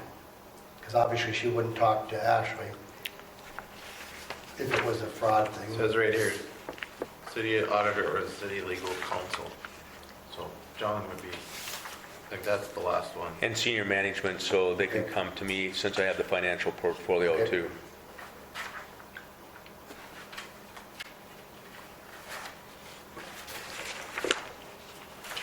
So how do you want to go forward with this? I think we should get our updates. I don't know if this is something, you guys can correct me, if this is something that we want to put a draft online or not. We should put a draft online because obviously, if the public have the input, they're not having a clue what we're talking about sitting at home. Would you want to put a draft tab on our website so they could, if there was anybody interested, you could say here, just like your budget draft, and then they could review it. We can put up a Once you- PDF of that. Right. So I think in that way we can, that also gives us something to look at. With the addendum that they would, if they have a change that they want to recommend, they have to come to a commission meeting and present to us.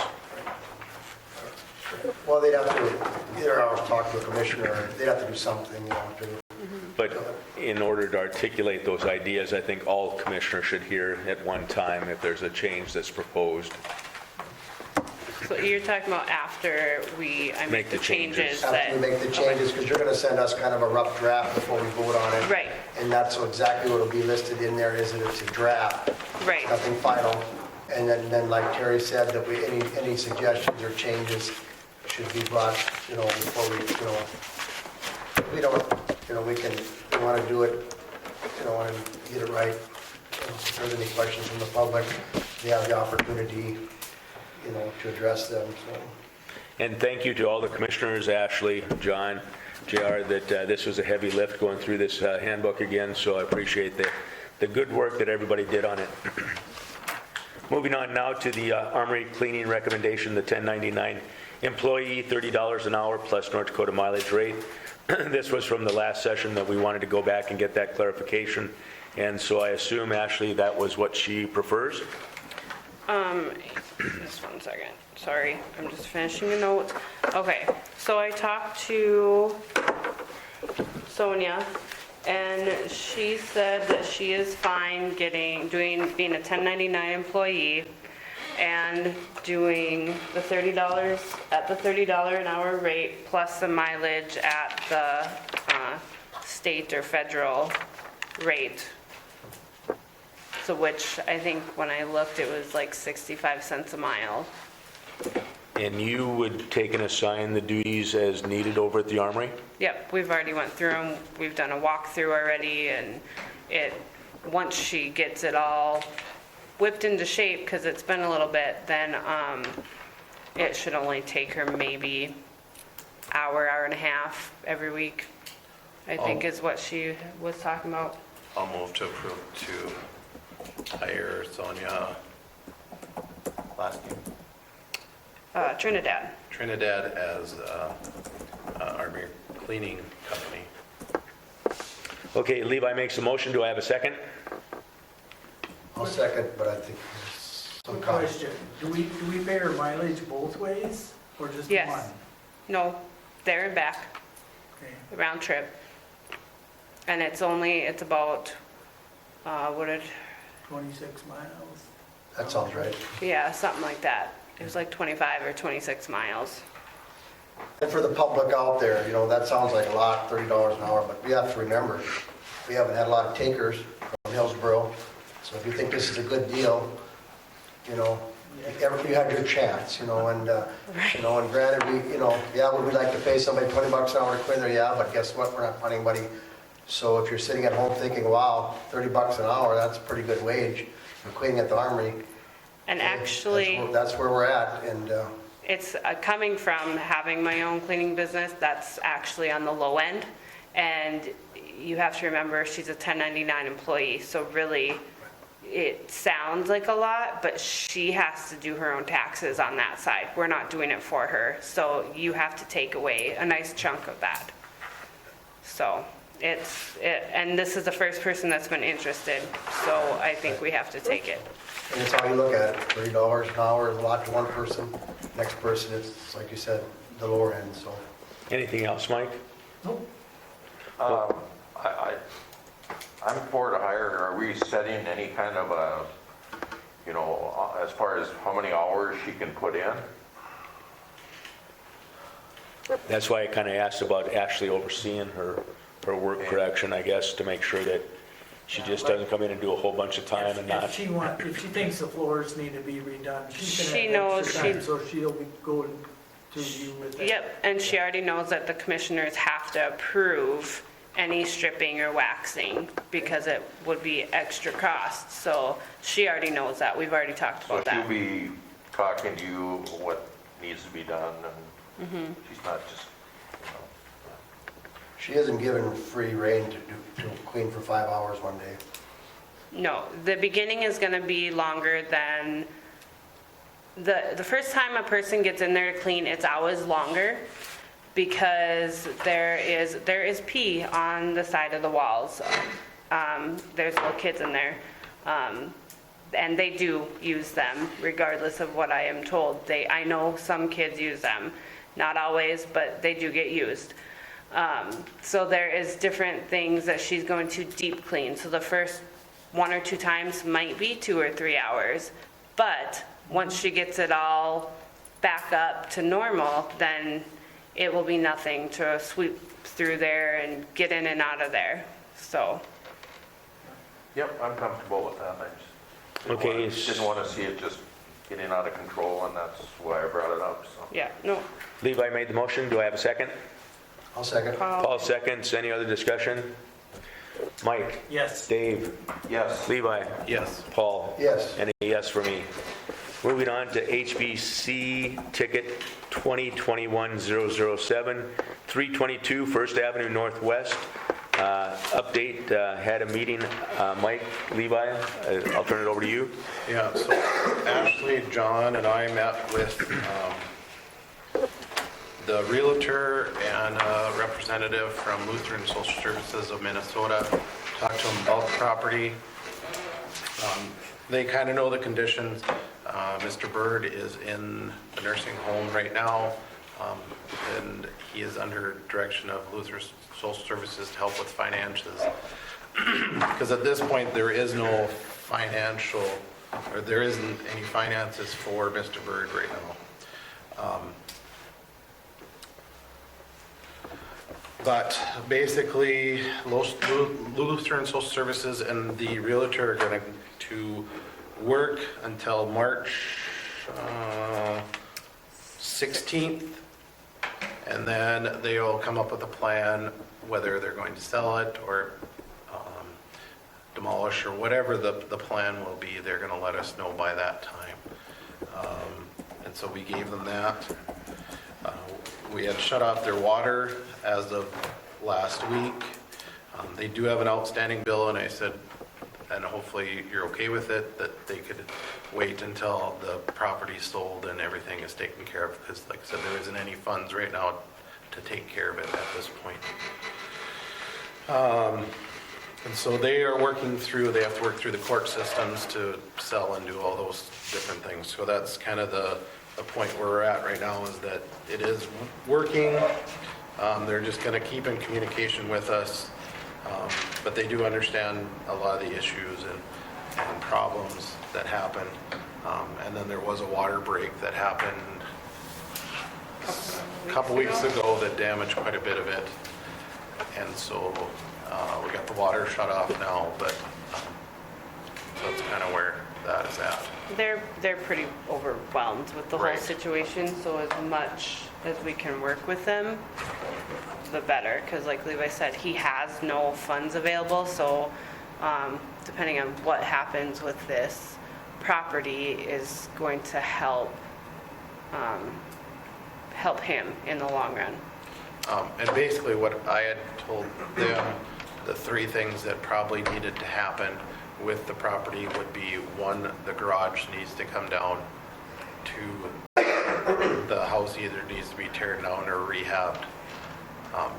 And that would be the gist of, does that sound right, John? Those are the that have to happen with the property in order for it to come in compliance. And I said, we're not going to condemn it at any point as long as somebody has a plan that's going to do it, so. But the sellers had to let the sellers be aware of the city's conditions. Right. What do the other commissioners think? I guess I feel it's okay to let the water rate ride until the March 16th. Is that a consensus? Yep, I'm coming. You okay, Paul? Okay, Levi, so that's good to go there. Anything else? Not on that property, no. And Mike already said during his that planning and zoning meeting, he's going to have the contractors getting together next Monday at 10 o'clock to talk about the building permit process. Anything else, Mike? That's it. Moving on to the brewery liquor license and patio, I did meet with Dave, Steve, and Jamie today, walked them through and talked about the different issues and things that I thought were important from a pub perspective, kind of the preliminary of how we are in the construction process.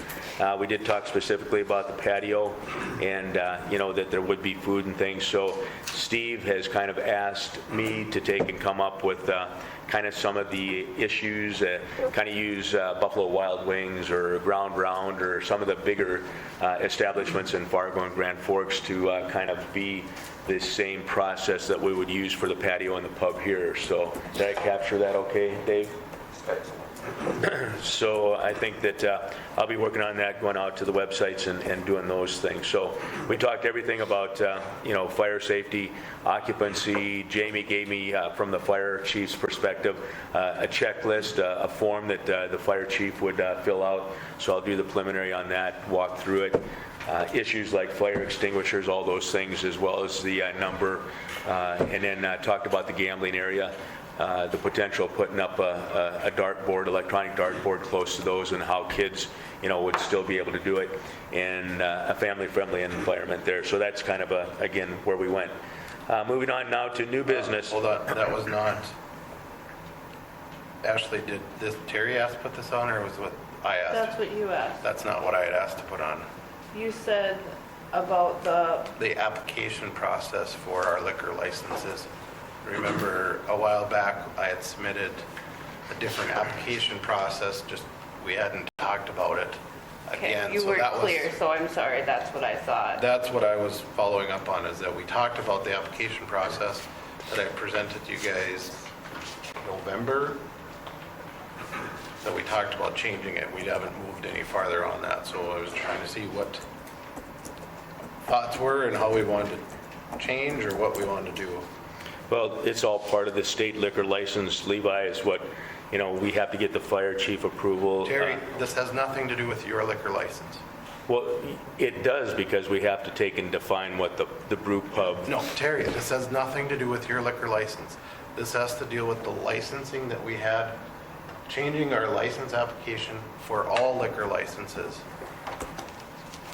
I know what you're talking about here, Levi. Now we do, yeah. I did not bring my pending materials or work to do tonight, but there was some good information that you put out for the commission and me to review, and we just need to get that back on the agenda.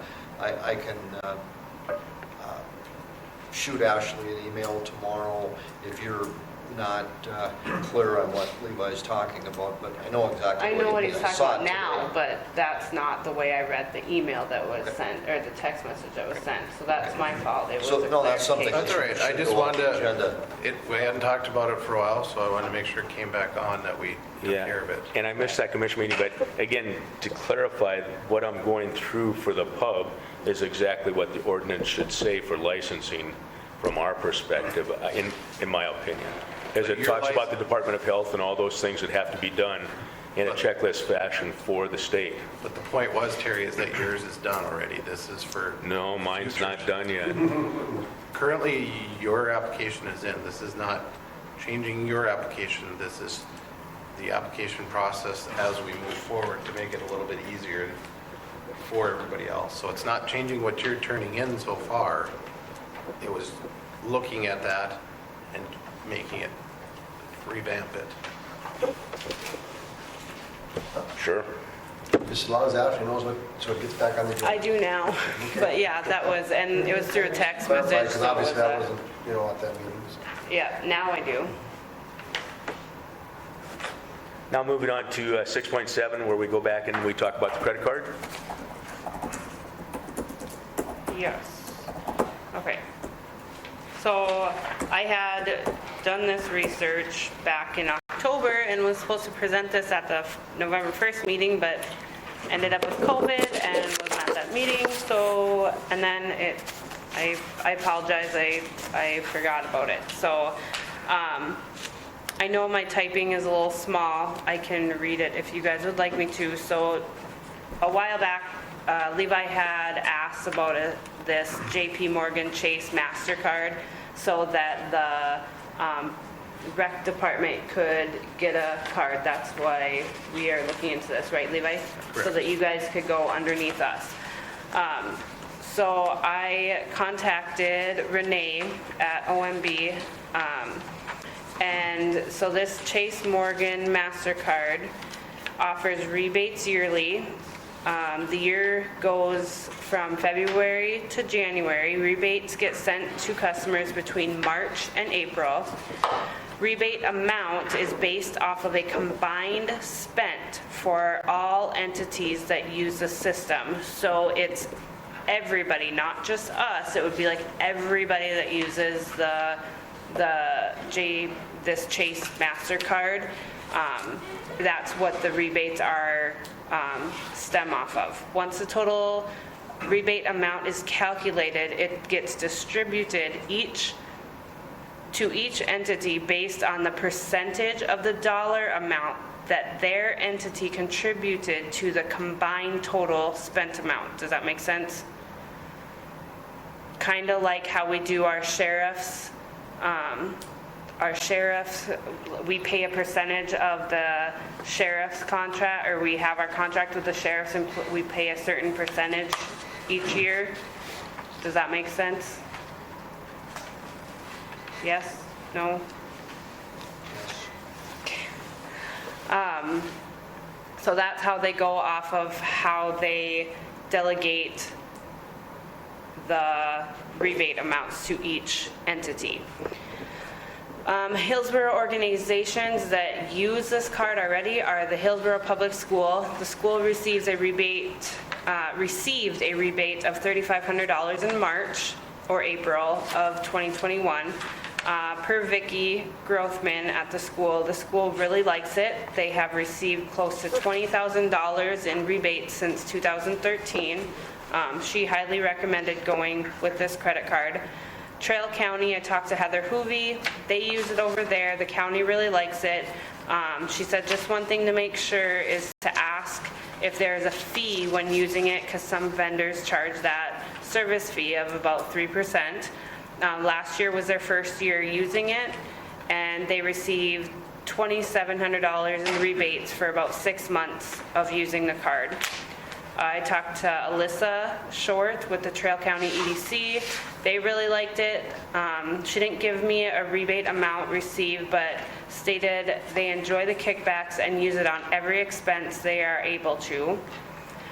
The credit card statements go out the first of the month. Payments are due by the 14th of the month. If doing an ACH and the 14th falls on a Saturday or a Sunday, payment will be taken out on the Friday of that weekend. The card administrator cannot have a card. So I would suggest, since I go to League of Cities and stuff, and I use that card to book rooms for me and Jim when we have different things that we go out of town for, I would suggest having either the administrative assistant be the administrator of the account, or possibly the deputy auditor, because that person that does not get a card, they're allowed to make changes to the account.